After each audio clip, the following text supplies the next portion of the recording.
Super star Rajinikanth அவர்கள் இன்று ஒரு அறிக்கையை கொடுத்துருக்காரு. அவர் லெட்டர் பேர்லேயே கொடுத்துருக்காரு.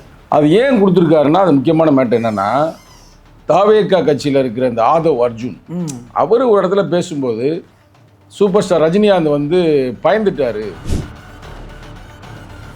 கேசட் வெளியீட்டு விழால அவர் மேடையிலே சொல்றாரு, எனக்கு ஏதாவது இந்த மகாபாரதம் அப்படி ஏதாவது அப்படி இப்படி பேசுகிறாரு இருந்தால் நான் கலை இயக்குனர் ராமலிங்கத்தை கூட்டி வச்சு நான் பேசுவேன் அப்படின்னு. யாரை பற்றி இது மாதிரி இவ்வளோ புகழ்ந்து பேசியதில்லை சூப்பர் ஸ்டார். காலம் பேசாதது, காலம் பேசாது, ஆனால் காத்திருந்து பதில் சொல்லும். எப்படி? காலம் பேசாது, ஆனால் காத்திருந்து பதில் சொல்லும் அப்படின்ற மாதிரி அவர் டைலாக் தான். Punch dialogue. கிட்டத்தட்ட 50 ஆண்டுகளை நிறைவு செய்ய போகிறார். அவருடைய சினிமா வாழ்க்கையை 50 ஆண்டுகளை நிறைவு பெற போகிறார். வயசு 70க்கு மேலே. ஆமாம், இந்த வருஷத்தோட 25 ஆக்சுவலாக 1975 வந்தார்னு நினைக்கிறேன் சினிமா அந்த படம் ரிலீஸ் ஆனது. இப்போ வந்து கிட்டத்தட்ட 50 வருஷம் கம்ப்ளீட், அரை நூற்றாண்டை வந்து கடக்க போகிறாரு, தாண்டுறார் சினிமா வாழ்க்கையில். அவரோட எல்லா நடத்தைகளும் அவரோட எல்லா வியூவும் எவ்வளோ பார்வையும் பார்த்தீங்கன்னா கிட்டத்தட்ட வந்துட்டு ஒரு ஆனஸ்டாக தான், நேர்மையாக இருக்கும், ஆனஸ்டாக இருக்கும், டேரக்டாக இருக்கும். நீங்கள் கூடியே இருந்தாலும், அவரோட குருவாக இருந்தாலும், அவருடைய நண்பனாக இருந்தாலும் ஸ்ட்ரைட்டாக மூஞ்சி நேராகவே வந்துட்டு இது தப்பு அப்படின்னு சொல்கிற ஒரு ஆள். இந்த பயப்படுறதுக்கு இப்போ ரஜினியோட அகராதிலே கிடையாது. அவரோட அகராதிலே கிடையாது. அந்த மாதிரியான மன வலிமைன்னு சொல்கிறாள், மன வலிமை இல்லாதாலும் ஒரு சொல்கிறாப்புல அந்த அதை வச்சு.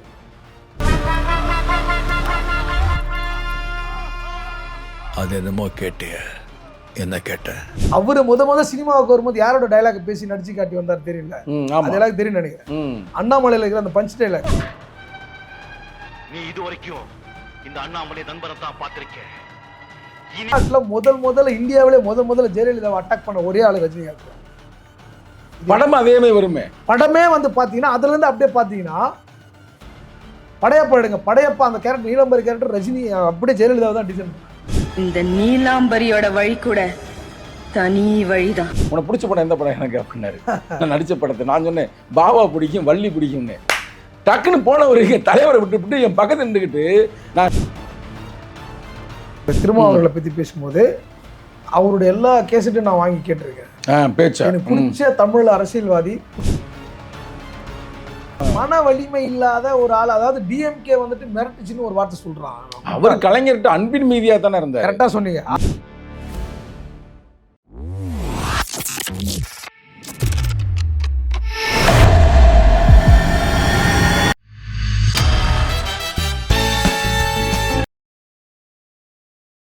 வணக்கம். வணக்கம். கலை இயக்குனர் ராமலிங்கம் அவர்களை அன்போடு அழைக்கின்றோம். ஏன் நாங்கள் உங்களை இப்போ அழைச்சி பேசுகிறோம்னா, சூப்பர் ஸ்டார் ரஜினிகாந்த் அவர்கள் இன்று ஒரு அறிக்கையை கொடுத்துருக்காரு. அவர் லெட்டர் பேர்லேயே கொடுத்துருக்காரு. அது ஏன் கொடுத்துருக்காருன்னா, அது முக்கியமான மேட்டர் என்னென்னா, தாவேகா கட்சியில் இருக்கிற இந்த ஆதவ் அர்ஜுன் அவர் ஒரு இடத்துல பேசும்போது சூப்பர் ஸ்டார் ரஜினிகாந்த் வந்து பயந்துட்டார் அரசியலில், அதுக்கு தான் அவர் அரசியலுக்கே வரலை அப்படின்ற மாதிரி கருதி சொன்னார். பட் அவர் எதுவுமே அதற்கு எதிர்வினை ஆற்றவில்லை.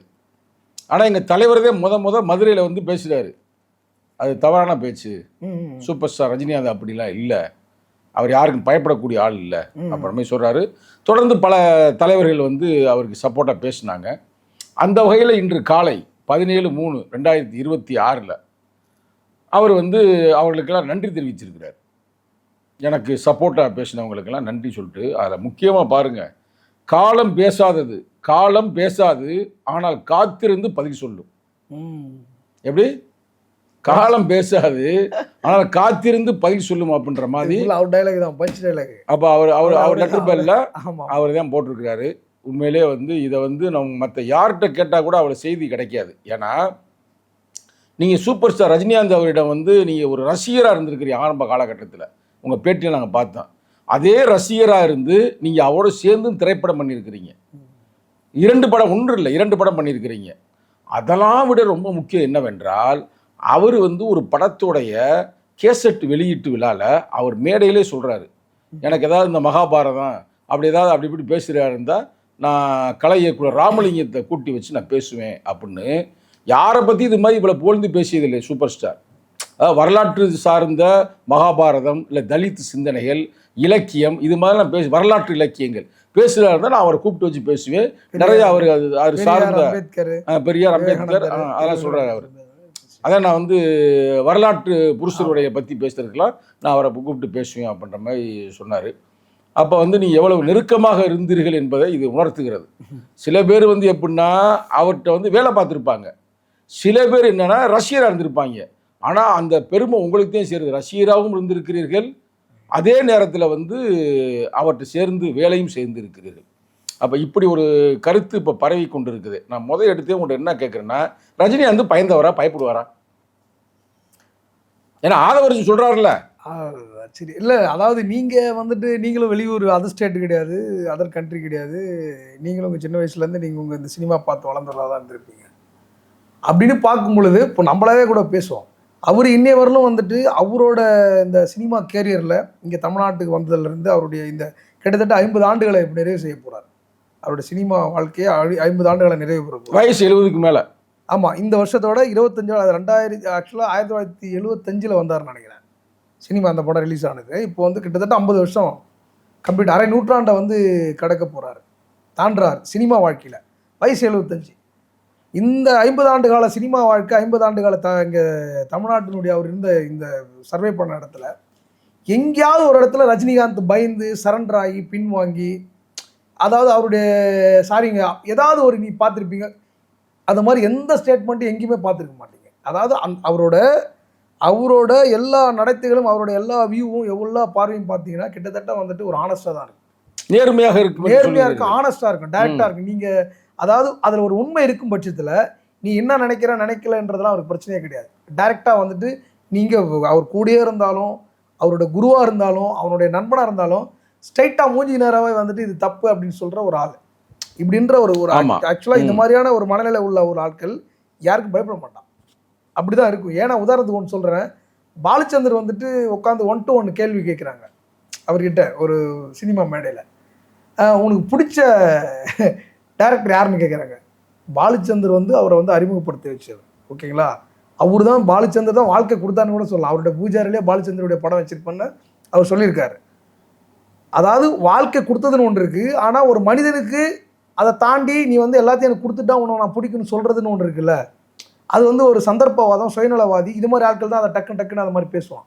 ஆனால் அவர் கேட்குறாரு, உனக்கு எந்த டேரக்டர் பிடிக்கும்னு கேட்கும்போது யோசிக்கவே இல்லை, அடுத்த மகேந்திரன் சொல்கிறாப்புல.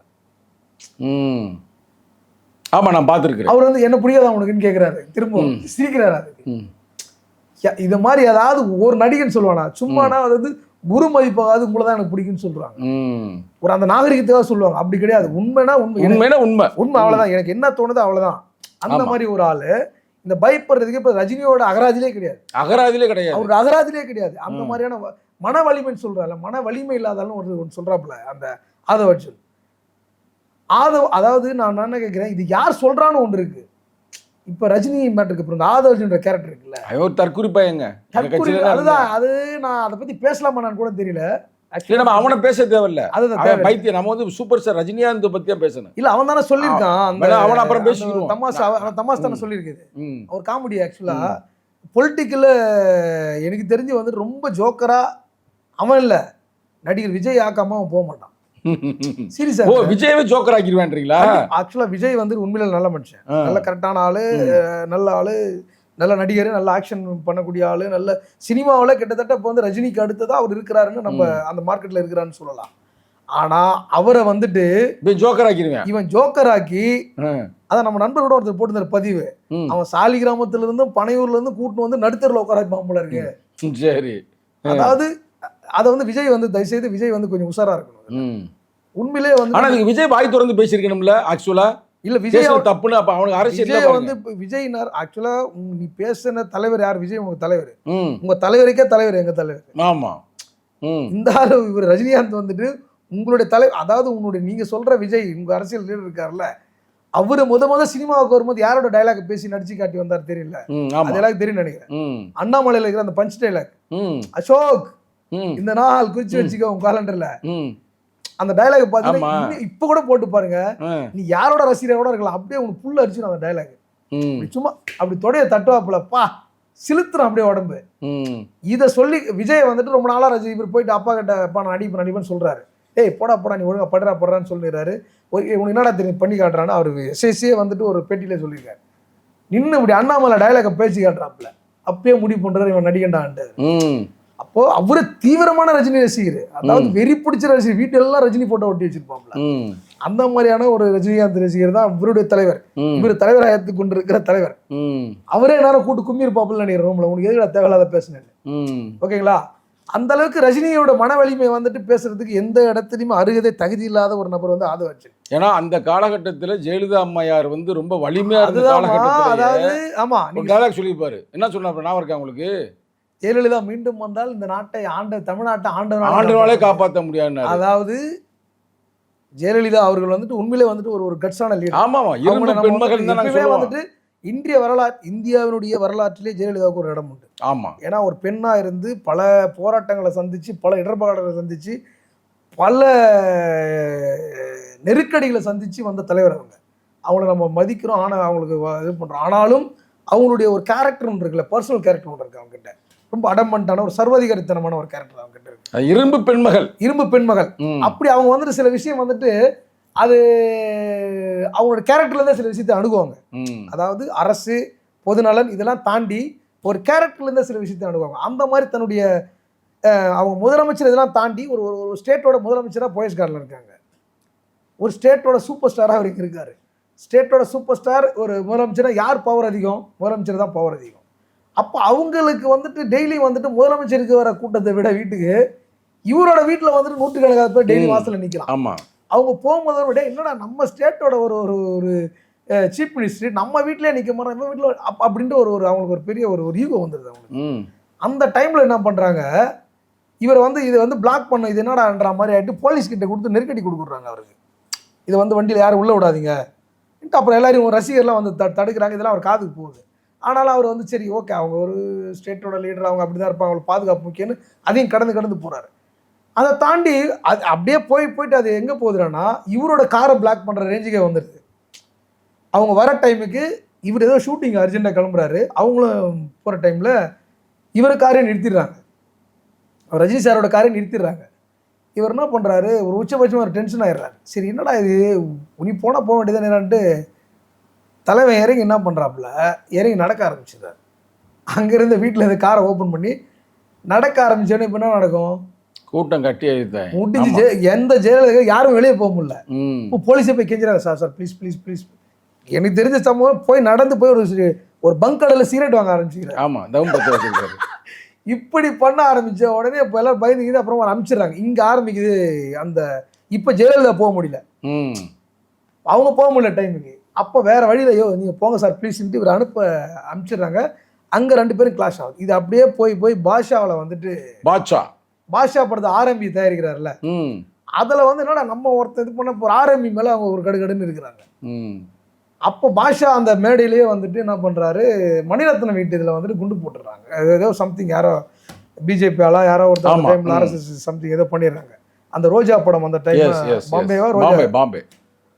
அதுக்கு வந்து அதே வந்துட்டு அவர் வந்துட்டு இது ரொம்ப தப்பு, சட்டம் ஒழுங்கு வந்து தமிழ்நாட்டில் வந்துட்டு இது மாதிரி ஒரு பாம்பு போடுற அளவுக்கு இருக்குது, இதெல்லாம் அவர் தைரியமா டைலாக் பேசினவர், தைரியமா இறக்கி அடிக்கிறாப்புல. முத வாய்ஸ் அம்மா ஜெயலலிதாவை பார்த்து இந்த தமிழ்நாட்டில் இருக்கிற அரசியல்வாதியிலிருந்து எல்லா நபரும் பார்த்து போலீஸ் அதிகாரிலேருந்து பயந்து நடிங்கின்னு இருக்கிற டைம்ல இவர் மேடையில் ஓப்பனாக அடிக்கிறாப்புல இந்த மாதிரிட்டு. இது அங்கே இருந்தால் ரொம்ப ஓப்பன் 1-to-1 2 பேருக்குமான மோதல் அப்போ வந்து ஆரம்பிக்குது. அப்போ அவங்க ஆரம்பியை வந்துட்டு கட்சியிலேருந்து வெளியில் நடத்துறாரு, அவரே ரிசைன் பண்ணிட்டு வந்துடுறாரு. அதுக்கப்புறம் அவருக்காக இறங்கி இவர் வந்துட்டு திரும்ப பேசுகிறாரு, நான் வந்து இப்போ எப்படி நீங்கள் வந்துட்டு இது மாதிரி ஒரு நல்ல அரசியல்வாதியை வந்துட்டு அப்படி ஓப்பன் இதே மாதிரி 2 பேருக்கு வார்த்தை இதே போயிட்டுருக்கு. அதுலேருந்து அவருடைய படங்களேங்க, அதாவது தமிழ்நாடே பார்த்து அம்மையாரை பார்த்து ஜெயலலிதா பார்த்து அப்படியே நடுங்கிற டைமு. யார் நம்ம நீ அங்கே இந்து மதத்தினுடைய பெரிய புனிதராக கருதப்படக்கூடிய சங்கராச்சாரியத்துக்கு உள்ள வச்சவங்க. ஆமாம், ஓகேங்களா? இப்படியா இருக்கிற டைமில் ஒரு பொலிட்டிக்கல் ஆட்களே வந்து பேச தயங்கிட்டு இருக்கிற டைமில் ஒரு நடிகனாக இருந்துக்கின்னு தமிழ்நாட்டில் முதல்ல இந்தியாவிலே முதல்ல ஜெயலலிதாவை அட்டாக் பண்ண ஒரே ஆள் ரஜினிகாந்த் தான். படம் அதே மாதிரி வருமே, படமே வந்து பார்த்தீங்கன்னா அதுலேருந்து அப்படியே பார்த்தீங்கன்னா படையப்பா எடுங்க, படையப்பா அந்த கேரக்டர் நீலம்பரி கேரக்டர் ரஜினி அப்படியே ஜெயலலிதாவை தான் டிசைன் பண்ணாங்க. பேசுறது போகிறதெல்லாம் இப்படியே இறங்கி பொலன்னு போலறாப்புல. யாராவது ஒரு ஆள் சொல்ல முடியுமா? எலெக்ஷனில் ஓப்பனாக சொல்கிறார், ஓப்பன் ஸ்டேட்மெண்ட்டு. அடுத்த முறை ஜெயலலிதா ஆட்சிக்கு வந்தால் ஆண்டவனாலே தமிழ்நாட்டை காப்பாற்ற முடியாதுன்ற ஒரு பெரிய ஸ்டேட்மெண்ட்டை சொல்கிறாரு. இப்படிலாம் எவ்வளோ நெருக்கடி கொடுத்தோம். இப்போ நீ வந்துட்டு இதுக்கெல்லாம் ஏன் சொல்கிறேன்டானா, நான் வந்து விஜய் வந்து அவர் தவறாக சொல்லல. அதாவது கலைஞர் வந்துட்டு அந்த நேரத்தில் எதிர்க்கிறாருன்னா அரசியல் நிலைப்பாட்டுக்காக சூழல் அடுத்த அது வேற. அதெல்லாம் எந்த தேவையில்லாம ஒரு தனி மனிதனா, அவர் வந்து நடிகர் மட்டும்தான், ரசிகர் இருக்காங்க, ஆனால் ஒரு தனி மனிதனா எதுக்குமே பயப்படாத அவ்வளோ அந்த தில்லு யாராவது அந்த டைம்ல இருந்தாங்களா? யாருமே இல்லை, ஒரு ஆள் கிடையாது. அரசியல் ரீதியாக டாக்டர் கலைஞர் கருணாநிதி எதிர்த்தாரு. ஆமா, ஆனால் ஒரு சினிமாக்காரனாகவோ இல்லை வேற ஒரு சமூக யார் ஒரே ஒரு நடிகர் யாரும் எதிர்க்கல. ரஜினி எதிர்க்கிறாரு, சரத்குமார் ரஜினிக்கு ஆப்போசிட்டா களமா இருக்கிறாங்க. யாரு? ஜெயலலிதா, தெரியுங்களா? தெரியும். சரத்குமார் இருக்கிறாங்க, மனோரமா பேசினாங்க. இதுக்கு எதுக்குமே இது பண்ணாத அந்த மாதிரி ஒரு தலையில போய் மன வலிமை இல்லைன்னு ஒரு டேய் தமாசே யாரா நீ? யார் நீ? முதல்ல கரெக்டாக விஜய் வந்து கரெக்டாக கைட் பண்ண கற்றுக்கோ. அவர் நல்ல நடிகர், அரசியலுக்கு மக்களுக்கு சேவை செய்ய வந்திருக்கிறாரு. கரெக்டாக வந்து அவர் கரெக்டான பொலிட்டிக்கலை கரெக்டாக அவருக்கு வந்து கைட் பண்ண ஆரம்பி. உனக்கே ஒன்றும் தெரில, பாவம் அவருக்கு உனக்கு ஒன்றும் தெரிலன்றது அவருக்கு தெரியல, நீ ஒரு தமாசுன்றது அவருக்கு தெரியல. ஏதாவது ஒன்று உருப்படியாக பேசுறியா நீ? டேய் ஒன்றுமே தெரிலங்க அவனுக்கு. இவன் உண்மையிலே கரெக்டான ஆளாக இருந்தால் ரஜினியை பேசியிருப்பான். அவன் உண்மையிலே நல்ல ரஜினி சாதாரணமாக பேசுகிறாங்க. சாதாரணமாக இல்லைங்க, அதாவது ஒரு பொலிட்டிக்கல் அடுத்து வரப்போறாரு, எலெக்ஷன் அட்டன் பண்ண போகிறாப்புல போய் எல்லாரும் விஜய்க்கு வந்துட்டு விஜய் மட்டுமா தமிழ்நாட்டில் நடிகர், விஜய்க்கு மாத்திரமா ரசிகர் இருக்காங்க, எல்லாரும் இருக்கிறாங்க. உன்னை விட தாண்டி ரஜினி அவருக்கு ரசிகராக இருக்கிறாங்க. ஓகேவா? அவர் விஜய் விட தாண்டி அவருக்கு ரசிகர் அதிகமாக இருக்காங்க. இந்த நேரத்தில் எல்லா தரப்பு மக்களையும் அரவணைச்சு ஒரு சோலோவா நின்று பர்ஃபார்மன்ஸ் பண்ண போறேன்னு சொல்லிட்டு இருக்காரு. அதுக்கு எல்லா மக்களுடைய ஆதரவு தேவையில்லை. முட்டாளாடா நீ? டேய் முட்டாள், நீ இங்கே வந்த வீசிக்க உங்கள் கட்சிக்கு வந்தால, அதாவது உன்னால் அறிவாளியான இடத்துல ஒரே ஒரு செகண்ட் தாக்கு பிடிக்க முடியாது. அதனால இங்கிருந்து உன்னால் முடியல. உனக்கான ஒரு முட்டாள் கூட்டங்கள் எங்கே இருக்கோ, உனக்கான ஒரு மடையர் கூட்டம் எங்கே இருக்கோ, அங்கே போய் உட்காந்து நீ அறிவாளி அவன் நினச்சிருக்கிறாங்க. பாவம், அவங்களுக்கு தெரியும், அவங்களை அரசியல் படுத்துறதுக்கு கரெக்டான ஆள் இருந்தால் உன்னெல்லாம் ஒரே ஒரு நாளில் தூக்கி வெளியே விசிட் அடிச்சிருவாங்க. நீ என்ன நினைக்கிறடானா, அதாவது என்ன சொல்கிறது தெரியல, அதாவது சினிமா வேறு அரசியல் வேறு. தயவுசெய்து விஜய் சார் அவர்கள் கூட நான் சொல்கிறேன், இந்த ஆர்தவ அர்ஜுனை நீங்கள் நம்பினீங்கன்னா கண்டிப்பாக பாருங்கள், இந்த எலெக்ஷன்ல உங்களுக்கு அந்த ரிசல்ட் தெரிஞ்சிடும். ரோட்டில் கூட நிப்பாட்டிடுவேன், கண்டிப்பாக ரோட்டில் நிப்பாட்டிடுவான். எத்தனையோ அரசியல்வாதிகள், எத்தனையோ அரசியல் பேசக்கூடிய இளைஞர்கள் அரசியல் பயின்று, அம்பேத்கரை பயின்று, மார்க்சியத்தை பயின்று, பெரியாரை பயின்று, எத்தனையோ இளைஞர்கள் இங்கே வந்து சாதாரணமாக அங்கே வந்து சாதாரணமான தெருமுனை கூட்டங்களை பேசி கொண்டு இருக்கிறாங்க. அவங்களாம் தயவுசெய்து பயன்படுத்துங்க. இவனெல்லாம் உடனே நீங்கள் தூக்கி போடுங்க. கண்டிப்பாக உங்களுடைய அரசியல் எதிர்காலத்துக்கு பெரிய கேள்வி ஆக்கிடுவாங்க. இது வந்து விஜய்க்கு சொல்றது. விஜய்க்கு அவரு நல்ல மனிதர். நான் அவர் கூடலாம் இப்போ ஒர்க் பண்ண ஆசைப்படுறேங்க. ரஜினி சார் கூட ஒர்க் பண்ணிட்டேன், கமல் சார் கூட ஒர்க் பண்ணிட்டேன். ஒரு நல்ல ஆர்டிஸ்ட் அவர் ஈட்டும் போது இது மாதிரி தேவையில்லாத போயிட்டு ஒரு பொலிட்டீஷியன் வராரு, நல்ல மக்களுக்கு சேவை செய்ய வராரு, பிரச்சனை இல்லை. அது கரெக்டாக நீ வழி நடத்தணும்ல. அவ்வளோ பெரிய கூட்டத்தை அரசியல் வயப்படுத்தணும்ல, அரசியல் மயமாக்கணும்ல. அது எதுவுமே பண்ணாத ஒரே ஒரு இதுவரையிலும் கவர்மெண்ட் எதிர்த்து நீ பேசுற ஏதாவது ஒரு ஆக்கப்பூர்வமான விஷயத்தை இவன் ஆதவர்ஜன் ஏதாவது பேசியிருக்காங்க நீ வரலும் இல்லை. அவன் புரிதல் இல்லாத பாவம். அவர் இப்போ உண்மையிலே அவர் ஏதோ பணம் காசு இவ்வளோ பெரிய புகழ் சேர்த்து வச்சிருக்கிறாரு. அது எல்லாத்தையும் ஒரே ஒரு வார்த்தையில் இப்போ பாருங்க, அவர் ரஜினி சொன்ன அவர் சொன்ன ஒரு விஷயத்துல எவ்வளோ டிராபேக் பாருங்க. அப்படியே ஏறின இது டக்குனு கீழே இறங்கிருக்கு ஃபுல்லாக. சரி, இப்போ அது இருக்கட்டும். இப்போ நீங்கள் ரஜினி சார்கிட்ட ரொம்ப நெருங்கி பழகிருக்கிறீங்க, 2-3 படம் பண்ணியிருக்கிறீங்க. தனிப்பட்ட முறையில் அவர் வந்து ரொம்ப ஆளுமை மிக்கவர். அப்படி ஏதாவது நிகழ்வுகள் நீங்க வந்து ரசிகர்கிட்ட பரிமாறிக்கொள்ளலாமா? மக்கள் நான் என்ன சொல்றேன்னா, அவரை பத்தி எல்லா விஷயமும் தெரியாதுல்ல. அப்ப அதெல்லாம் வந்து இப்ப நான் ஒரு விஷயம் நானே சந்திக்கும் பொழுது எனக்கு நிகழ்ந்தது, நான் தான் உங்களுக்கு சொல்றேன். அது மாதிரி உங்க லைஃப்ல அவரிடம் நீங்க பார்த்து பிரமிச்சது அதுதான். அது பயங்கரமா, அதாவது ஒரு படம் மாதிரியே இருக்கு அந்த காட்சி. நான் சொன்னா முதல்ல சொல்றேன் நான் உங்களுக்கு. ஒரு சினிமா பாஷா படம் பாத்தீங்களா? ஆமா, ஒரு லைவ் பாஷா வர நான் பாத்திருக்கேன். லைவ் பாஷா? ஆமா. இந்த புறம்போக்கு, இந்த வேஸ்ட்லேண்ட் சொல்றானே, அவர் யாருன்னு தெரியுமா? முதல்ல அவர் சொன்ன விஷயம் சொல்ல முடியாதுங்க. அவரோட இளமை காலத்துல அவரோட 15 வயசுல இருந்து அவர் என்ன பண்ணன்றதெல்லாம் என்கிட்ட பேசினாரு. அதெல்லாம் பொது வழியில சொல்ல முடியாது. அவர் யாருன்றதை நான் சொல்றேன். அதாவது அவ்வளோ பயங்கர டெரரான ஆளு. அதாவது நீ எவன 100 பேர் நின்னாலும் ஏத்து சண்டை போடுவாப்புல, ஏத்து ஃபைட் பண்ணக்கூடிய ஆளுங்க அவரு. அந்த மாதிரி ஒரே ஒரு சம்பவம் பார்த்தேன். உண்மையில அப்படியே ஒரு ரசிகனானப்பா, இந்த மாதிரி ஆளுங்க ரசிகனா இருந்து நான் மகிழ்ச்சி அடைறான்னு உண்மையில ஒரு லைவ் சீனை பார்த்தேன் நான். என்ன மலேசியாவில் என்ன படம், கபாலிக்கு வந்துட்டு ஷூட் போயிருக்கோம்.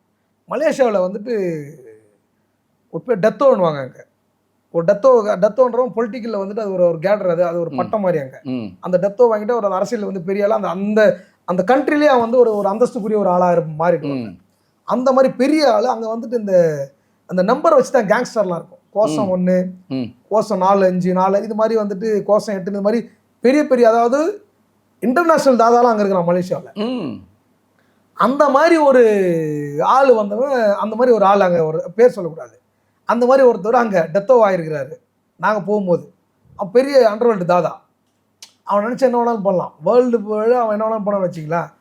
அந்த மாதிரி ஒரு நபர் அவர் வந்துட்டு ரஜினியோட ரசிகர்னு வச்சுங்க, ஓகேங்களா. அவர் ரஜினி கூட அவர் வந்து என்ன பண்ண நினைக்கிறேன்னா, ரஜினி அவர் தலைவரை ரஜினியை கூப்பிட்டு வந்து ஒரு நாள் நான் வீட்டில் வந்து டின்னர் கொடுன்னு ஆசைப்படுறாப்புல. அவருக்கு வந்து டின்னர் கொடுக்க அந்த நாட்டோட அதிபர், மலேசியாவோட அதிபர் வெயிட் பண்ணுறாப்புல. தாய்லாந்தில் இருக்கிற அதிபர் அங்கே வெயிட் பண்ணுறாரு, தாய்லாந்துக்கு எப்போ வருவார்னு. இது மாதிரிலாம் நடந்துருக்குது.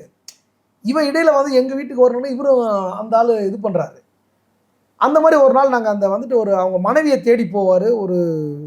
அந்த சுடுகாட்டில் அந்த சமாதிலாம் போய் பார்ப்பார், தன் மனைவி பேரில் ஏதாவது சமாதி இருக்கா அப்படின்ட்டுலாம் ஒரு சீன் ஒன்று எடுத்து. அந்த இடம் கிளாங் சம்திங் ஏதோ ஒரு ஏர் அந்த பக்கம் அந்த பூச்சிங்கன்னு நினைக்கிறேன். அந்த பகுதியில் வந்துட்டு பெரிய அந்த சைம் டேபின்னு அந்த செம்மனை தோட்டம், அங்கே வந்து ஷூட்டிங் நடக்குது. அங்கே வந்து அவங்க வீட்டுக்கு வந்துட்டு அவன் வந்துட்டு நம்ம சுப்பையான ரஜினியோட பிஏன்னு வச்சிங்களா, அவர்கிட்ட சொல்கிறான், இது மாதிரி வந்துட்டு தலைவர் எங்கள் வீட்டுக்கு வர சொல்லுங்கள், அவர் வந்து சாப்பிடுங்க தான், என் பக்கத்தில் தான் என் வீடுன்றான். ஏங்க என்னங்க அவர் ஷூட்டிங் வந்துருக்காருங்க, நீ ஏங்க அவர் டூர் வரல, ஷூட்டிங் தொழிலுக்காக வந்திருக்கிறாரு, இது மாதிரி டிஸ்டர்ப் பண்ணக்கூடாது, நீ ரசிகராக இருக்கலாம், வீட்டுக்கெலாம் வர மாட்டாருங்க, தப்புங்க, அதுவெல்லாம் நீ வேணால் ஃபோட்டோ எடுத்து வாங்குறாரு. இல்லை நீங்கள் வரணுங்கன்னு அப்பயே அவர்கிட்ட வந்துட்டு கொஞ்சம் பிரச்சனை பண்ணுறான். இந்த மேட்ரு எனக்கு வந்து தெரியும். அப்பயே அவர் சொன்னார், அவர் சுப்பையா இந்த மாதிரி வந்து தேவையில்லாத வந்து டிஸ்டர்ப் பண்ணுறாரு சார். நான் அவரோட அந்த அந்த அந்த யூனிட்லேயே ரொம்ப அதிதீவிரமான ரசிகன் நான் தான் அவருக்கு. அப்போ என்கிட்ட வந்து மற்ற விஷயங்கள்லாம் சொல்லிட்டு போகிறாரு, நான் தலைவர் என்ன பண்ணுறாரு, சாப்பிட்டாரா, ஏன்ட்டாரா, அப்படிலாம் உடம்பு எப்படி இருக்கலாம் கேட்டே இருப்பேன். அப்போ எல்லாத்தையும் கேட்டிருக்கும் போது இப்போ இவர் சொல்கிறாரு, இந்த மாதிரி வந்துட்டு தேவையில்லாத வீட்டுக்கு சாப்பிட தான் கூப்பிடுறேன் அப்படின்னாரு. அப்படி இல்லை, சரி இல்லை நான் சொல்லிட்டு அது பண்ணிட்டேன், அப்படியே முடிஞ்சிச்சு. அன்னைக்கு வந்துட்டு அந்த ஏரியாவில்ங்க கிட்டத்தட்ட ஒரு 25 கிலோமீட்டர், அதாவது கேஎல்லேருந்து கோலாலம்பூர்லேருந்து அந்த ஏரியா வரலுமே டிராஃபிக் ஜாம். இவர் அங்கே வந்துட்டார், ஃபுல்லாக தெரிஞ்சிச்சு Malaysia full traffic jam. Rajini அவரால் வெளியே வர முடியல, அவரை பார்த்தா தான் அந்த கூட்டம் அங்கேருந்து நகரும். கிட்டத்தட்ட 25 கிலோமீட்டர் ஃபுல்லாக வண்டி எல்லாம் பிளாக், மலேசியா பிளாக், அந்த ஃபுல்லாக பிளாக், அந்த சிட்டியே பிளாக்.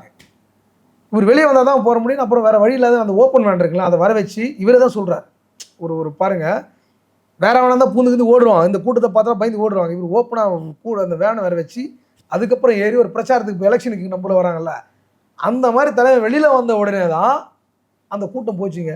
ஒரு ரசிகனா நின்று நான் பார்த்துட்டு, யாரா இவர், என்னடா, அதாவது மலேசியா தமிழ்நாடு வேறு, அங்கே இருக்க சைனீஸ் எல்லாரும் எல்லாரும் வந்து நின்ட்டான். அந்த மாதிரி ரொம்ப அப்படி இருந்தால் அது கட்ட அன்னைக்கு இது திரும்ப ட்ரை பண்ணிட்டே இருக்காப்புல அந்த டெத்தோ. இது வந்துட்டு வீட்டுக்கு கூப்பிட்றது, இது ரொம்ப டார்ச் பண்ணிட்டு அவர் மிரட்டுற மாதிரி பேசினே இருக்குது, ஏங்க போங்க சண்டை போடுறது, இப்படியே போயிட்டு இருக்குன்னு நினைக்கிறேன். எங்களுக்கு தெரியல இது இப்படி அப்பப்போ சொல்லுவார் வந்து. இப்போ உச்சபட்சமாக ஏர் ஏசியா ஓனர் இருக்கல, ஏர் ஏசியாவோட ஓனர், அந்த ஓனர் வந்து ரஜினியோட ஃபேன். கபாலிலாம் பார்த்துருப்பீங்க, அந்த இதெல்லாம் அந்த ஏர் ஏசியாவில் ஓட்டி ஃப்ளைட்டில் விளம்பரம்லாம் பண்ணாங்க. அவர் வந்து ரஜினி சாரோட ஃபோட்டோ எடுக்கணும்னு விருப்பப்படுறான். அவன் ஸ்ட்ரெயிட்டாக அவர்கிட்ட வந்து பேசியிருந்தாலே வந்துட்டு அந்த வேலை முடிஞ்சிருக்கும். அந்த டெத்தோ இருக்கார்ல, அந்த கவர்மெண்ட்டோட அந்த அவங்ககிட்ட பேசியிருக்கான் உங்களுக்கு, நான் பார்த்து நான் உனக்கு இது பண்ணிடுறேன் அப்படின்ட்டு சொன்னோடனே அவனை ஃபாலோ பண்ணிட்டு இருந்து ஒரு நாள் ஏர்போர்ட்டில் ஷூட்டிங். அந்த ஏர்போர்ட்டில் ஷூட்டிங் அப்போ வந்துட்டு, இன்றைக்கி ஏர்போர்ட்டில் ஷூட்டிங்கு நீங்கள் வந்துருக்கு, ஏன்னா இது பண்ண முடியலன்னு தெரிஞ்சு அவருக்கு டிரைவர் எல்லாம் வந்து மலேசியா டிரைவர் தான், அங்கே வண்டி ஓட்டுறங்களாம். அவன் டிரைவர்கிட்ட வந்துட்டு இன்ஸ்ட்ரக்ஷன் சொல்லிட்டான், டேய் அங்கெல்லாம் இப்போ பக்காவாக ஸ்கெட்ச் போட்டு நீங்கள் வந்து ஏர் ஏசியா அவனுடைய ஆஃபீஸ் கீழே இருக்குது, நீ வந்து அவர் கரெக்டாக கீழே கூட்டின்னு வந்துடு, அப்படியே வந்து அவர் யதார்த்தமாக கூப்பிட்டாங்க, அப்புறம் பார்த்து அவர் ஃபோட்டோ அப்படியே எடுத்துகிட்டு நம்ம அனுப்பிச்சிடலாம் மேலேன்னு சொல்லியாச்சு. இந்த பிளான் யாருக்கு, ரஜினி சாருக்கும் தெரியாது, சுப்பையா யாருக்குமே தெரியல. டிரைவர், அந்த டெத்தோ, அந்த ஏர் ஏசியா ஓனருக்கு சொல்லிக்க மாட்டாங்க. இவன் ஃபர்ஸ்ட் அதாவது ப்ராப்பர் அப்பாயின்மெண்ட் வாங்கின மாதிரி இது பண்ணிட்டு இருப்பாப்புலன்னு வச்சிங்களேன். இது சொல்லியாச்சு. ஷூட்டிங்கு இப்போ பார்த்தா நாங்கள்லாம் மேலே நிற்கிறோம், கீழே அவன் சொல்லிட்டான் கீழே வந்துடுன்னு. அப்புறம் கீழே போயிட்டு இருக்கிறப்போ நாங்களாம் ரஜினி சாரை காணோம், என்ன வரலன்னு பார்த்தா கீழே போயிட்டு இருக்கிறார் அவர் போல் அந்த டிரைவர் கூப்பிட்டு போயிட்டான். அப்புறமா அவர் சுப்பையனே, இல்லையே ஷூட்டிங் மேலேன்னு சொன்னாங்களே, இல்லை இங்கே தான் சொன்னாங்கன்னு சொல்லியிருக்கான். இல்லை மேலே தான் சொன்னாங்க, நீ மேலே போனிருக்கான். இந்த ஏர் ஏசியா ஓனரு மேலே தானே எல்லாம் கேமராலாம் இறக்கி வச்சுருக்காங்க, அங்கே மேலே தான் வருவார், அவர் மேலே போய் வெயிட் பண்ணிட்டு இருக்காரு. புரியுதுங்களா? இப்போ வந்து மேலே வந்தார்ல இவர் கீழே வந்துட்டார்ல, இவன் உடனே கீழே வந்துட்டார், கீழே வாங்க நினைக்கிறாங்க இவங்க. இல்லை நீ மேலே தான் ஷூட், மேலே போன உடனே ஏர் ஏசியா ஓனர் கீழே வராரு, இவர் மேலே வராரு. திரும்ப வந்து என்ன பண்ண, டிரைவருக்கு கீழே வாடான்னு கூப்பிட்றாங்க. இவர் மேலையும் கீழே ரஜினி சார் மேலையும் கீழே போயிடுகிறாரு. இது கரெக்டான இதுவாக இருந்தால் ஒரு இடத்த போய் எடுத்துகிட்டு வந்துருக்காங்க. புரியுது. ரகசியமான விஷயம் மிஸ்கம்யூனிகேஷனில் போயிட்டு இருக்கு. அப்போ இவரே டென்ஷன் ஆகிட்டே என்னடா மேலே கீழே போயிட்டு இருக்கு. அப்புறமா இல்லை ஷூட்டிங் மேலே தான், எதுக்கு நீ கீழே வர? இல்லை சார் கீழே தான் சொல்லு. மேலே போ அப்படின்னு சொல்லிட்டு சுப்பையா சொல்கிறப்ப மேலே வந்துடுறாங்க. இவன் ஏர் ஏசியா ஓனர் கீழே வெயிட் பண்ணிட்டாப்புல வந்து. இப்போ அவன் என்ன பண்ணுறான், மேலே வர்றாப்புல அந்த டெத்தோ வந்துட்டு வண்டியை அவர் கீழே வரணும் அப்படின்றான். யார்கிட்ட? இவர் சாட்பட்டி கேரவனில் உட்காந்துட்டாப்புல ரஜினி சார். கேரவனில் உட்காந்துட்டு இப்போ வந்துட்டு இவன் வந்து கேரவனில் சின்ன கேரவனை அந்த கண்ணாடியில் பார்த்துனுக்கிறார். இவர் சுப்பையா கிட்ட வந்துட்டு இவன் வந்துட்டு கேட்குறான், இப்போ அவர் வராரா வரமாட்டாரா, இப்போ சொல்ல 2ல் 1 அப்படின்றான். ஓ என்ன விளாட்றியா நீ? அவர் வந்து தொழிலுக்காக வந்திருக்கா, சும்மா மிரட்டி நிற்கிற எப்போ பாரு நீ வந்துட்டு, அதெல்லாம் அது வர முடியாது. இப்போ நீ அப்போ அவர் வரலன்னு வச்சுக்க, நீ அவர் இந்தியாவுக்கு போக முடியாது, நீ மொத்த யூனிட் இந்தியாவுக்கு போக முடியாது, உங்களை இமிக்ரேஷனை தூக்கி உள்ளே வச்சுருவேன் அப்படின்னு மிரட்டினா அவர் டென்ஷன் ஆகிட்டாப்புல. டென்ஷன் ஆகிட்டு சொல்லணும்னா அவர் சொல்கிறாருன்னா உன் ஊருன்னு மிரட்டுறியா, இதே அவர் திருநெல்வேலியில் தான் நீ அவ்வளோ தானே அவரு சண்டை போட்டுக்கிறாப்புல. இது என்கிட்ட சொன்னார் சுப்பையா, நானும் பேசினேங்க அப்படி இப்படின்ட்டு. இதை பார்க்குறாரு கண்ணாடியிலேருந்து பார்க்க போனால் கோவமாக பேச தெரியுது, ஏதோ சண்டை போடுறான்ட்டு. அப்புறமா ஒரு சாரோட காஸ்டியூம் அசிஸ்டன்ட் ஒருத்தர் இருப்பார், அவர் முஸ்லீம், ஜாஃபர் ஏதோ சம்திங் பேர். அவருடைய அவன் சுப்பையார்கிட்டே சண்டை போடுறான், அவனை கூப்பிடு, எதுக்கு பிரச்சனை பண்ணுறான் கூப்பிட்றான்ங்கிறப்ப வந்து கூட்டுனாடான்னு கேட்கும்போது, இல்லை சார் இது மாதிரி வந்துட்டு ஏர் ஏசியா ஓனர் மட்டும் ஃபோட்டோ எடுக்கணுமா. சரி ஃபோட்டோ எடுத்துக்க வேண்டியதானே அப்படிங்கிறாரு. இல்லை அது வந்துட்டு மேலே கீழே போனது அவங்க தான். சரி ஓகே வர சொல்கிறேன் எடுப்போனேன். அதுக்கேண்டா கோமா பேசுகிறேன்னு அவர் யாருமே கோமா பேசக்கூடாது. இவரை பார்க்க வருவாங்க போவாங்க, நீ எதுக்கு கோமா பேசுகிற? இல்லை என்ன இது மாதிரி மிரட்டுறாப்புல. என்ன மிரட்டுறான்னு கேட்டுக்கிறாப்புல. இல்லை இது மாதிரி வந்துட்டு நீங்கள் ஃபோட்டோ எடுக்க வரலன்னா உங்களை தூக்கி உள்ளே வச்சிடுவோம் அப்படின்றான். தூக்கி உள்ளே வச்சிடுவோம்ண்ணா, அவனை வர சொல்கிறான் அப்படின்றாப்புல. போயிட்டு சார் உங்களை கூப்பிட்றோன்னா அவன் பைண்டான்ற மாதிரி அவர் வரான் கெத்தா உள்ள வந்து உள்ளே வந்தோடனே கேரவனில் டோரை லாக் பண்ண சொல்கிறார். லாக் பண்ண உடனே என்ன பேசுனா அவன்கிட்ட அப்படின்னு கேட்டுருக்காரு. அப்படியே கம்முன்னு வந்துக்கிறான். இமிக்ரேஷனில் தூக்கி உள்ளே வச்சுருவியா? அந்த ஃபோனாடுறான் நீங்கிறார். ஏதோ அந்த பேரை சொல்லிக்கிறார், ஏதோ பேர் அந்த ஃபோனை போடுறான் நீங்கிறாப்புல. அந்த பேரை சொல்லி அந்த நம்பருக்கு ஃபோனை போடுறான் நீங்கிறார். அவ்வளோதான். கட் பண்ணால் கீழே அவன் அந்த டெத்தோ காலில் வந்துடுவான். சரி சார் என்னை மன்னிச்சிருங்க சார் மன்னிச்சிருக்கேன். அதனால் தூக்கிடுவியா, இமிக்ரேஷனில் வச்சிருவியா, பார்க்குறியா இங்கே தான் உட்காந்துருக்க, பார்க்குறியா நீ எங்கே இருக்க, எந்த ஏரியா, நீ இங்கே தான் உட்காந்துருப்பேன், உன் குடும்பத்தோட தூக்கிட்டவன பார்க்குறியா, வேற என்ன வச்சுக்கோ, நடிக்க வந்துக்கிறேன் நினச்சிட்டியா, தொலைச்சோம் ஒன்றா. எத்தனை நாள்ரா ஷூட்டிங் இங்கே வரணும் அப்படின்னு கேட்டுக்கிறாரு. இன்னும் 21 நாள், இது 20 நாள் சம்திங் எது வரும்னு சொல்லிக்கிறான். இந்த 20 நாள் 21 நாள் என் கண்ணில் பார்த்த உடனே அவ்வளோதான் அவனை. டோரத்தில் போடா தலைவா சீரியஸாக அவன் 20 நாள் அந்த வரவே இல்லை, வரவே இல்லை, வரவே இல்லை.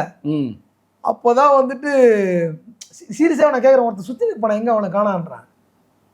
அப்புறமா தான் சுப்பையா அந்த கதையை என்கிட்ட சொல்கிறார். எல்லா கதையும் என்கிட்ட சொல்கிறாரு நடந்துச்சலவா அப்படின்னு சொன்ன உடனே ரஞ்சித் வந்துட்டு இவரோட ஷூட்டிங் லேட்டாக போகிறார். இந்த பிரச்சனை நடந்த சார் என்ன சார் ஆச்சு இது என்ன எதுனான்னு கேட்டு ரஞ்சித் கேட்குறாப்புல. அவரை ரஞ்சித் கிட்ட அவர் சொல்கிறார், இல்லை ஒன்றும் இல்லை, சும்மா நம்ம பாம்பு நல்ல பாம்பு, இப்போ நல்ல பாம்புனா அது நல்ல பாம்புன்னு எப்படி தெரியும், அப்பப்போ படம் எடுக்கணும், அப்பப்போ சீரணும், அப்பப்போ கொஞ்சம் அது அது அது அப்போ தான் அது நல்ல பாம்புன்னு தெரியும், படம் எடுக்கலாம் நல்ல பாம்புல இல்லை, சும்மா அதை ஒரு படம் ஒன்று எடுத்து காமிச்சிட்டோம். ஆமா சும்மா ஒரு படம் ஒன்று எடுத்து காமிச்சிட்டு வந்தேன். இந்த மாதிரி அப்போதான் என்கிட்ட பேசும்போது ஒரு அதுக்கப்புறம் நான் பேசினேன் அவர்கிட்ட. அப்போதான் நான் சொல்றாரு கதையை. அந்த அப்போதான் சொன்னார் என்னன்னா, அதுக்கு அப்போ சார் என்ன சார் இந்த மாதிரி அப்புறம் சொல்லிட்டு இந்த கதை நல்ல பாம்பு கதைன்னு சொன்னார். அவர் நிறைய மேடையில சொல்லியிருப்பாரு. அது ரமண மகரிஷி ஆசிரமத்தில் ஒரு நல்ல பாம்பு இருக்குதான், வர பக்தர்லாம் வந்துட்டு சூசினே இருக்குமா. அவர் ரமண மகரிஷிட்டு சொன்னாலும் ஐயா அந்த பாம்பு வந்து எங்களை டிஸ்டர்ப் பண்ணுறாரு, ஏன் வரணும் அவர் வந்து திட்டம் பண்ணோன்னே அந்த பாம்பு கம்முன்னு ஆயிடுச்சான். அதுக்கப்புறம் கம்முன்னு ஆகிட்ட உடனே வர போகிறவங்களும் அப்படியே கம்முன்னு சைலண்டாக இருக்கலாம். என்ன நல்ல பாம்பு கம்முனுக்குதுன்னு வரப்போகிற பக்தர்லாம் வந்து தொட்டு பார்க்குறதான் போயிட்டு கிட்ட போய் சிக்கலக்கா கொளுத்தர் தான் அது ரமண மாதிரி அவர் சாமி சொல்லிட்டு கம்முனுக்கு தான் அது. அப்புறம் கொஞ்ச நாள் பார்த்தா தூக்கி போட்டு விளாட்றதான் கழுத்தில். அது ஒரு நாள் அவர் வந்து பார்த்தாராம், என்னடா அது இதை போட்டு தூக்கி போட்டு விளாட்றான், அந்த ஏதோ காமெடி பீஸ் மாதிரி பண்ணுறான்னு கூட்டு பாம்பு நான் உன்னை வந்துட்டு டிஸ்டர்ப் பண்ணுறாதுன்னு தான் சொன்னேனே தவிர உன்னை வந்து எதிர்ப்பு தெரிவிக்காமல் இருக்க சொல்ல, உன் எதிர்வினை ஆற்ற இருக்க சொல்லலை. நீ நல்ல பாம்புன்றதை மறந்துடாத, அதுக்காக உன்னை பாதுகாக்கிறதே நீ பாதுகாக்காமல் இருக்கக்கூடாதுன்னு. அதுக்கப்புறம் அது வர போறவங்கள அலர்ட் ஆச்சு. சரி இருக்கு. அந்த மாதிரி பாம்புன்னா அப்பப்போ கொஞ்சம் படம் எடுக்கணும் சார், நல்ல பாம்புன்னா அப்படின்ற மாதிரி இந்த ஒரு இந்த சம்பவமே ஒரு நம்மளுக்கு சாட்சி. அவர் யாருன்றது சொல்றாங்க, மன வலிமை இல்லைன்னு சும்மா. அதாவது அதே மாதிரி ஒரு கல்யாணத்தை போய் ஏதோ நடந்து சொல்லுவாங்களே, கல்யாணத்துக்கு அதான் ரிப்போர்ட்டர் வந்துட்டு கேட்குறாங்க, இது மாதிரி சார் உங்க கல்யாணத்துக்கு அழைப்பு இல்லையான்னு. உங்களுக்குலாம் அழைப்பு இல்லைன்றாப்புல. அழைப்பு இல்லைன்னா என்ன புரியுது, அது குமுதத்திலே இருக்காது. அழைப்பு இல்லைன்னா என்ன புரியல. ஆமாம் அது திருப்பதியில் கல்யாணம் பண்ணுறேன், நாங்கள் போயிட்டு வந்து நானே உங்களை கூப்பிட்றேன், ஒன்றும் பிரச்சனை இல்லை. இல்லை நாங்கள் திருப்பதிக்கு வருவோன்றாப்பு. இல்லை வரக்கூடாது அப்படின்றாரு. அதெல்லாம் வரக்கூடாதுன்றாரு. வந்தால் என்ன பண்ணுவீங்க, வந்தால் உதவி பண்ணுறோம் அப்படி சொல்லியிருக்காப்ல. ஆமாம், பேட்டியை பார்த்தேன். ஒரு ஏர்போர்ட்டில் ஒரு தடவை அந்த மதுரை ஏர்போர்ட்லேயே ஒரு பெரிய சோடாவே வீசியிருக்கு, பெரிய சம்பவம், சோடா வீசினவர். அதுக்கப்புறம் இங்கே ஒரு ரிப்போர்ட்டரை உள்ளே பூந்து அடிச்சிருக்கு. அப்புறம் கமல் சாருக்காக உள்ளே பூந்து இதை கிசு கிசு எழுதிட்டாங்க. ஸ்ரீதேவியை வச்சு சம்திங் ஏதோ அதுக்கு வந்து உள்ளே பூந்து ஒரு பத்திரிக்கை ஆஃபீஸே அடிச்சுக்கிறாப்புல. அந்த மாதிரி அவர் கதை சொன்னதா சொல்ல முடியாது. இப்போ ஓப்பனா அவர் சொன்ன என் கதை, அவர் சினிமாவுக்கு நிறைய கதை சொல்லிருக்காரு உங்கள்கிட்ட. சினிமாவுக்கு வராத முன்னா அவர் என்னவா இருந்தாரு, என்ன பண்ணாரு, இது எல்லாமே நம்ம கிட்ட பேசிக்கிறாரு. சூப்பர், ஓகேவா? அதெல்லாம் சொன்னா அதை வந்து எப்படி சொல்றது தெரியல, சொல்லக்கூடாது, டெரரா இருக்கும். அந்த மாதிரி இன்னி அவருடைய இதுலயே பார்த்துருப்பீங்க. இல்லை சார், அவர் வந்து உண்மையிலே பயப்பட மாட்டார் சார். அவர் ஒன்றும் இல்லை, அதாவது ஓப்பனா அது ஒன்றும் கிடையாது. இதில் ஒரு எடப்பாடி ஒரு இதில் பேசியிருப்பார், ஒரு எடப்பாடியோட இதில் போயிருப்பாரு. என்னடா ஒரு ஜோக்கா அது கரெக்டாக இது பேசியிருப்பார். ஆனால் லாட்ரி அடிக்க போயிருப்பானுங்க. ஆனால் இந்த மாதிரி பம்பர் லாட்ரி அடிக்கூடாது உங்களுக்கு. அவர் முதலமைச்சரானத இப்படி, அதாவது ஒரு அது வந்துட்டு அவர் மனசு சந்தேகம் இது பண்ணாமல் சொல்லுவார். ஆனால் அந்த விஷயத்த சொல்லணும்னு சொல்லுவார். ஆனால் அதே நேரத்தில் ஒரு மனிதநேயம் மிக்க. ஆமாம் ஆமாம் ஆமாம். நான் அதுக்கு ஒரு நிகழ்வு சொல்கிறேன் பாருங்க. நானும் தலைவரும் அவரை போய் பார்க்க போனோம் ஒரு விஷயமா. போகும்போது தலைவர்கிட்ட அவர் பேச நம்ம வெளியில் சொல்ல முடியாது. 3 மணி நேரம்ங்க தலைவர் அவர் மட்டுமே பேசினாங்க. அப்ப தலைவர் வந்து என்கிட்ட சொன்னது, நம்ம அவர் சும்மா நடிகர் நினைக்கிறேன், அவருக்கு அத்தனை அரசியல் அத்துப்படி தெரியுது, டாப் டு பாசம். இப்போ அது மட்டும் இல்லை, இன்னொரு விஷயம் சொல்றேன். அப்ப தலைவர் சருன்னு இறங்கிட்டாரு. ஏன்டா வந்து பக்கத்தில் வந்து நிற்கிற அந்த படம் வச்சிருக்கிறேன் வந்து கேட்கிறாரு, உனக்கு பிடிச்ச படம் எந்த படம் எனக்கு அப்படின்னாரு. நான் நடித்த படத்தை நான் சொன்னேன், பாபா பிடிக்கும், வள்ளி பிடிக்கும்னு.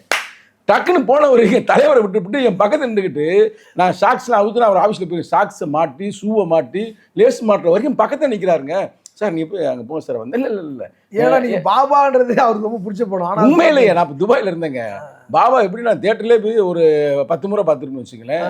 அது வள்ளி அப்புறம் தான் அவர் சொல்கிறாரு, கீழே வந்து நடந்துகிட்டே வந்து நடந்து வர்ற ஸ்டெப்ஸ் இருக்கு, கீழே தலைவர் காருக்கு போயிட்டாருக்கு முன்னாடியே. அப்போ சொல்கிறாரு, அந்த 2 படமே நான் தான் திரைக்கதை அப்படின்னாரு. ஆமா ஆமா, எனக்கும் பிடிச்ச இந்த 2 படம்னாரு.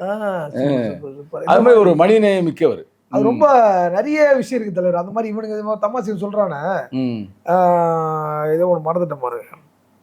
இந்த மாதிரி ஏதோ ஒரு சம்பவம் ஒன்று, சம்பவத்தை மறந்துட்டேன். அரசியல் ரீதியாவா இல்லை சினிமா ரீதியாவா?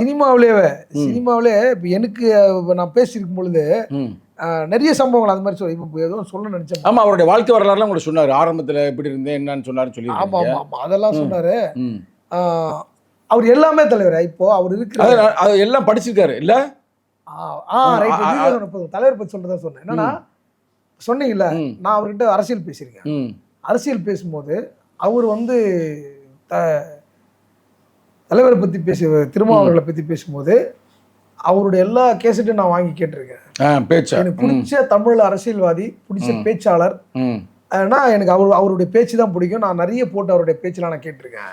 சூப்பர்ல. அவரோட இதை நான் எனக்கு ரொம்ப பிடிச்ச பொலிட்டிஷியன் வந்துட்டு அப்படின்னு அவர் என்கிட்ட சொல்லியிருக்கிறார். நிறைய பேசியிருக்காருங்க. அதாவது உண்மையிலே அவர்கிட்ட நம்மள்கிட்ட அரசியலா வந்துட்டு அவர் வரும்பொழுது அவர் வெரி பிகினர் இல்லை, உள்ள வந்திருக்கும் போது கண்டிப்பா ஒரு முற்போக்கு அரசியலை முன்னெடுத்திருப்பார். அவர்கிட்ட பிரச்சனையே போட நான் சொல்றது, ஒரு கடவுள் நம்பிக்கை அதிகமா இருக்கிற ஒரு ஆள். அதை வந்து அதை ஒட்டியே இருக்கிற சில விஷயங்களை அவர் பேசுவார். அது அவருடைய நம்பிக்கையின் அடிப்படையில் பேசுவார். ஆனா பொலிட்டிக்கலா பேசும்போது, ஆனா தனியா பிரிக்கும் பொழுது கண்டிப்பா அவர் சொன்னது என்ன, ஆன்மீக என்ன சொன்னார் அவர் அரசியல், இது ஆன்மீக அரசியல். அதாவது அதுக்கு ஒண்ணு சொன்னார் பாருங்க, ஆன்மீகம் கலந்த அரசியல் இல்ல, அதுக்கு ஒரு ஜனநாயகமும் எதை சொன்னாரு, சாதி மதமற்ற ஆன்மீக அரசியல். சாதி மதமற்ற ஆன்மீக அரசியல் சொல்றாரு. ஆமா, அவரான புரிதல்ன்றது அது. ஆனா சாதி மதமற்ற அந்த வார்த்தை சொல்றாருல, அங்கேயே ஒரு முற்போக்கு பெரிய ஜனநாயகத்துக்கு ஆளா இருக்கிறாரு. ஆன்மீகம் சாதிக்குள்ளதான் இருக்குதுன்றது அவருக்கு தெரியல. அதுக்கு ரொம்ப அது ரொம்ப படிச்சு அதுக்குள்ள தெளிவடைஞ்சு. நீங்க அவர் தனிப்பட்ட முறையில் பேசும்போது அவர் அம்பேத்கர் எல்லாம் படிச்சிருக்கிறாரா, பெரியார் எல்லாம் படிச்சிருக்கிறாரா? இல்லை இது அவர் படிச்சிருக்காரா நமக்கு தெரியும், ஆன்மீகம் சம்பந்தப்பட்டது. இதெல்லாம் அவர் டிஸ்கஸ் பண்ணாரான்னு கேட்குறேன். அம்பேத்கரை வந்துட்டு அவர் படிக்கல. ம், ம், ம், ம், ம். பெரியாரை வந்து அதுக்கப்புறம் படிச்சிருக்க வாய்ப்பு இருக்கு. எனக்கு பேச்சா சொல்லாடலா தெரிஞ்சிருக்கும் அவருக்கு. ம். ஆனா ரொம்ப ஆழ்ந்துலாம் வாசிக்கல. நான் அவரை அதை பத்தி சொல்லும் போது தான் ரொம்ப இன்ட்ரெஸ்ட் ஆனார். அது சொன்னீங்க நீங்க. அதை பத்தி ஃபுல்லா அம்பேத்கரை பத்தி ஃபுல்லா அம்பேத்கருடைய அரசியல், இங்க இருக்கிற ஃபுல்லா ஒரு ஜனநாயக முற்போக்கு சக்திகளினுடைய அரசியல் நிலைப்பாடு, ம், அரசியல் போக்கு, அரசியல் அவங்க என்னவா அங்க இருக்குது, ம், இந்த மக்களுக்கான அரசியல் என்ன தேவைப்படுது, இந்த மக்களுக்கு என்ன தேவைப்படுது, இப்படின்னு நிறைய அவர்கிட்ட நான் பேசினேன். அதுக்கப்புறம் நான் அவர் அரசியல் வராருன்னொடனே நான் ஒரு அரசியல் அஜெண்டாவை ரெடி பண்ணி எடுத்து அவர்கிட்ட கொடுக்கலாம்னு ரெடி பண்ணிட்டு இருந்தேன். ம். நம்ம ஆதவந்தி சென்னையான் இருக்கிறார்ல, ஆமா ஆமா, எழுத்தாளர். தாமு வேசாளர் இருக்காரு, இப்போ தெரியும் தெரியும் தெரியும், எழுத்தாளர் நமக்கு வேண்டியவர். அவர்கிட்ட நான் சொல்லி அவரு வந்து ஒரு விஷயத்த பண்ணுங்கண்ணா.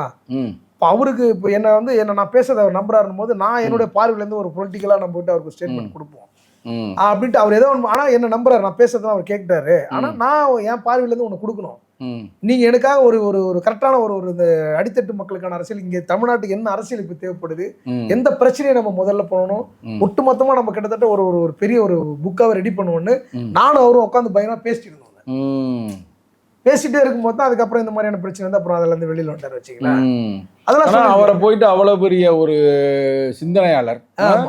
செயல்பாட்டாளர். நீ வேற என்ன சொல்லியிருந்தா கூட மன வலிமை இல்லாத ஒரு ஆள், அதாவது டிஎம்கே வந்துட்டு மிரட்டுச்சுன்னு ஒரு வார்த்தை சொல்றான். அவர் கலைஞர்கிட்ட அன்பின் மீதியா தானே இருந்தார். கரெக்டா சொன்னீங்க. அதாவது ஆனா டிஎம்கேவில் அவர் வராதது உண்மை.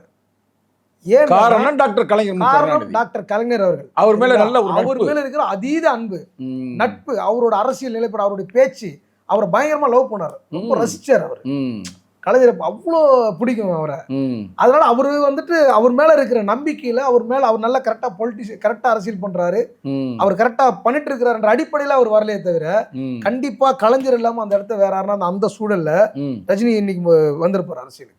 ம். அது 100% ஷுவர். அப்ப கூட என்ன பண்றாரு, யாருக்கு சப்போர்ட் பண்றாரு, அவரு ஜெயலலிதாவை எதிர்த்து யாருக்கு சப்போர்ட் பண்றாரு, கலைஞருக்கு தானே சப்போர்ட் பண்ணார். அப்ப கலைஞர் அவருடைய அடையாளமா அவர் பாக்குறாரு, அவருடைய நிழலா பாக்குறாரு, ம், அவருடைய அரசியல் நிலைப்பாடு அதை பாக்குறாரு. அதனாலதான் இன்னி வரலுமே அவர் டிஎம்கே மேல அவருக்கு பெரிய ஒரு நம்பிக்கை இருக்குது, ஒரு மதிப்பு இருக்குது ம். டிஎம்கே அரசியல் மீது. இல்ல இல்ல, அவரே ஓப்பனா ஆமா. சொன்னார்ல, சங்கிகள் வந்து அவரை வளைக்கும் போது ஆமா. திருவள்ளுவருக்கு சாயம் பூச முடியாது, எனக்கு சாயம் பூச முடியாது ஆமா, சொன்னார்ல. ஆமா. ஆனா அதெல்லாம் எவ்வளவு பெரிய கருத்து. ஆனா இதுக்கு முதல்ல வந்து ஸ்டாலின் தான் முதல்ல எதிர்ப்பு தெரிவிச்சிருக்காரு. முதல்வர் அவர்கள் தான் முதல்ல ஆனா ஒண்ணு சொல்றேன், இந்த நேரத்துல முதல் நாங்களே எதிர்பார்க்கல, எங்க தலைவர் தாங்க ஃபர்ஸ்ட் எதிர்ப்பு தெரிவிக்கிறாரு. முத நாள் ஆதவர்ச்சின்னு பேசுறாப்ல, அடுத்த நாள் எங்க தலைவர் வந்து இது போறாரு மதுரைக்கு, ஏர்போர்ட்ல பேசுறாரு, தம்பி நீ பேசுறது தப்புடா அப்படின்ற மாதிரி. அதுக்கு இன்னொரு தானே எல்லாரும் பேசுறாங்க இப்ப அந்த வலைத்தளங்கள்ல. ம், அஜித் பேசினார்ல, ம், ம், என்ன வந்துட்டு ரொம்ப மிரட்டி கூட்டு ஆமா, நிகழ்ச்சிக்கு ஆமா, வர வைக்கிறாங்கன்னு. ம். அஜித் பேசிக்கினே இருக்கும் பொழுது ம். அரங்கமே சைலண்ட். ம், கலைஞர் உட்காந்து கேக்குறாரு, ம், அரங்கமே நிசப்தம் ஆயிடுச்சு.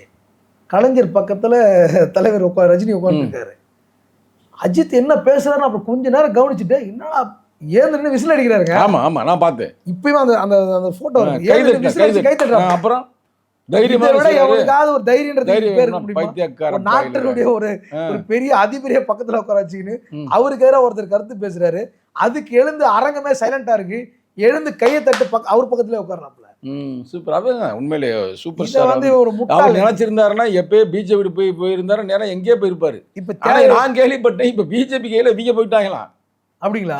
நீ வேணா பாரு, 3 நாள் உங்களுக்கு இது வரப்போகுது. எனக்கு தெரிஞ்சு அவரு இல்ல ஆதவர்ஜன் போய் சேர்த்துருவாங்க. அப்படி போக மாட்டாரு. அப்படி போனா ம், அதாவது இப்போ வந்து அரசியல் கட்சி தொடங்கி இருக்கிறாரு, பிஜேபியோட போகலைன்னா இவர் இன்னும் கொஞ்ச நாள் அரசியலை நீடிக்கலாம், இன்னும் கொஞ்ச நாள் அரசியல் ஒரு நிலைப்பாடு மாறி வேற ஏதாவது கூட வர வாய்ப்பு இருக்கு. பிஜேபியோட போயிட்டாருன்னா சேர்ந்துட்டாரு, இந்த எலெக்ஷனோட முடிச்சுட்டாங்க. சேர்ந்துட்டாங்க. இந்த எலெக்ஷனோட ரிப்போர்ட் கிடைச்சிருச்சு. அதாவது அவருடைய சினிமா மார்க்கெட்டும் போயிடும். திரும்ப சினிமாவில் வந்து விஜய் வந்து பழைய மாதிரி வந்து இடத்தெல்லாம் பிடிக்க முடியாது. ஏன்னா இப்போ நீ பொலிட்டிக்கலா போயிட்ட அப்புறம் அதாவது அரசியல் என்பது எல்லா இடத்துலையும் இருக்குது தலைவர். அரசியல் எல்லா இடத்தையும் இருக்குது. நீ வந்து சினிமாவிலேயே அரசியல் இருக்கு, புரியுதுங்களா? நாங்க விரும்புறோம் நீ பிஜேபி பக்கத்தே போ. இல்ல இவர் வந்தாருன்னா முகத்திரை கிழிக்கப்பட்டு, ஆனா அதுக்கு போற காரணம் ஆதவர்ஜன். இதுக்கு எல்லாமே அதை தான் சொல்றேன்ல, விஜய் உண்மையிலே வந்துட்டு ஒரு வெள்ளந்தேன் ஆளு, கரெக்டான ஆளு. இது எல்லாத்தையுமே வந்துட்டு அவர் வெள்ளந்தி ஆளா இருக்கிறனால பொண்டாட்டியை வரட்டி விட்டாப்புல, பிள்ளை அதை நம்ம பர்சனலா பேச முடியாது. இல்ல வெள்ளந்தி இருக்கிறனால அப்படி இருக்காங்க, நல்ல அறிவாளி செய்ய மாட்டாங்க. அதை நம்ம சொல்லக்கூடாது. அது 1000 முரண் இருந்தாலும் குழந்தை குட்டி முக்கியம் இல்லையாங்க. அது தெரியல. அது இது எல்லாமே இவனா இருந்தால கூட இருக்கலாம் காரணம். அப்ப அதுக்கு எல்லாமே ஆதவர்ஜனா கூட இருக்கலாம். ஐயோ ஆமாங்க, அபாண்டமா போடாதீங்க அப்படிலாம். அப்புறம் அப்படி நம்ம சொல்ல இருக்கலாங்க. முடியாது யாரு காரணம்னு. அப்படி கிடையாது சார். அதுக்கு ஏதோ திரிசாதான் காரணம்ன்றாங்க. ஒண்ணும் இல்ல சார், இல்ல அதுக்கு காரணம் திரிசான்றாங்க. திரிசாவா இருக்கலாம், அதுக்கு ஆப்ரேட் பண்ணது இந்த ஆளா கூட இருக்கலாம். இப்போ அவர் வந்துட்டு ஒரு அரசியல் இருக்கிறாரு, போறாரு, இவர் இப்படி இப்படி ஒரு நிகழ்ச்சிக்கு போறது கூட அவனுக்கு தெரியுமா தெரியாதா? அவர் சொல்லி தடுத்துருக்கலாம்ல, தெரிஞ்சிருக்கும்ல. போகாதீங்க. அது அவரு கூட ஏதோ ஒரு இதுல போயிருக்கலாம், மேபி அது யதார்த்தமாவும் போயிருக்கலாம், எப்படியோ ஒரு இடத்துல ஏதோ போறாருன்னு வச்சுங்களேன். இதை இது எப்படியா வந்துட்டு மக்கள் கிட்ட பிரதிபலிக்கும் இந்த கருத்து, இந்த இந்த இந்த போக்கு என்னவா மக்கள் கிட்ட போய் சேருன்றது இந்த முட்டாளுக்கு தெரியணும்ல. இந்த முட்டாள் சொல்றேன் பரவாயில்ல, இப்ப நம்ம சொல்றாங்க அவர் முதல்வரை போய் முட்டாள்ன்றாங்க. யாருங்க இவன்? ஐயோ, இவனை ஏன் சும்மா இருக்கிறாங்க டிஎம்கே? எனக்கு ஒன்றும் புரியல, எனக்கு கோவம் வருதுங்க. முதல்வரை போய் முட்டாள்ன்றாங்க. டே முட்டாள், வடிகட்டின முட்டாள். அவர் ஓரம், அவர் முதல்வர் நீ, அதாவது அவர் என்ன சொல்றது தெரியல, அவருடைய சமூக பணி ஓரம் போவே நீ. இந்த நாட்டினுடைய முதல்வராக இருந்தனுடைய மகன் அவரு. ஆனா அடிப்படையில இருந்து கட்சியில இருந்து உறுப்பினராக இருந்து அடி வாங்கி உத வாங்கி மிஷாவை சந்திச்சு சாதாரணமா கோபாலபுரத்துல சாதாரண ஒரு கிழக்கிழக்கு செயலாளராக இருந்து தெருமுனை கூட்டம் போட்டு அரசியல் பயின்று இவ்வளவு அரசியல் கட்சி இளைஞரணியாகி உண்மையிலேங்க தமிழ்நாட்டில் சிறந்த அரசியல்வாதி ஸ்டாலின். உண்மை. எனக்கு அந்த இங்க பாருங்க ஐயா, அதாவது நீ ஒரு தனி மனிதனா இருந்து ஒரு அரசியலுக்குள்ள கிளை எல்லா எதுவுமே இல்லாம ஒருத்தவன் ஃபைட் பண்ணி வர்றது ஒண்ணு இருக்கு. டாக்டர் கலைஞர் மு கருணாநிதி மாதிரி. ஆமா, அவர் எதுவுமே இல்லாமல எதுவுமே வந்தார்ல. ஆனா எல்லாமே இருக்கு. நீ நினைச்சா சைலண்டா இருந்து கரெக்டா போன எலெக்ஷன்ல ஒரு முதலமைச்சரா இருக்கலாம். சரிங்களா? உதாரணத்துக்கு நம்ம அன்புமணி மாதிரி டாக்டர் அப்படி ஆயிருக்கலாம் வச்சுங்களேன். அவர் நினைச்சிருந்தாங்க அவருக்கு கட்டஞ்சேரியில அவர்லாம் முதல்ல ஆக முடியாது. ஆனா எவன் கட்டஞ்சேரியிலன்னு சொன்னவன் இன்னைக்கு கட்டில கிடக்குறாங்க. அதுதான் அவரோட தனிப்பட்ட நான் ஒழுக்கத்தை பார்க்குறேங்க, தனி மனித ஒழுக்கத்தை பார்க்குறேன். தன் அப்பன் முதலமைச்சராக இருந்தாலும், தனக்கு பயங்கரமான செல்வாக்கு இருந்தாலும், தன்னை சுற்றி தன் அப்பாவுடைய ஆதரவாளர் இருந்தாலும், ஆனாலும் அடிப்படையில் இருந்தால் நான் ஒரு கட்சியில இருந்து வரேன்னு சொல்லிட்டு யோசிச்சு பாருங்க. சிறப்பு தான். அதான் இவன் சொல்றான் முட்டாள். அவரை போய் முட்டாள், நீ தானே முட்டாள், தமிழ்நாடே உனக்கு முட்டாள், நீ போயிட்டு அவரை முட்டாள்ன்ற வைத்தியகாரா என்ன பேசுன்னு தெரியல. நீங்க சொன்ன கருத்துக்கள்லாம் மக்கள்கிட்ட வைப்போம். சரிங்களா?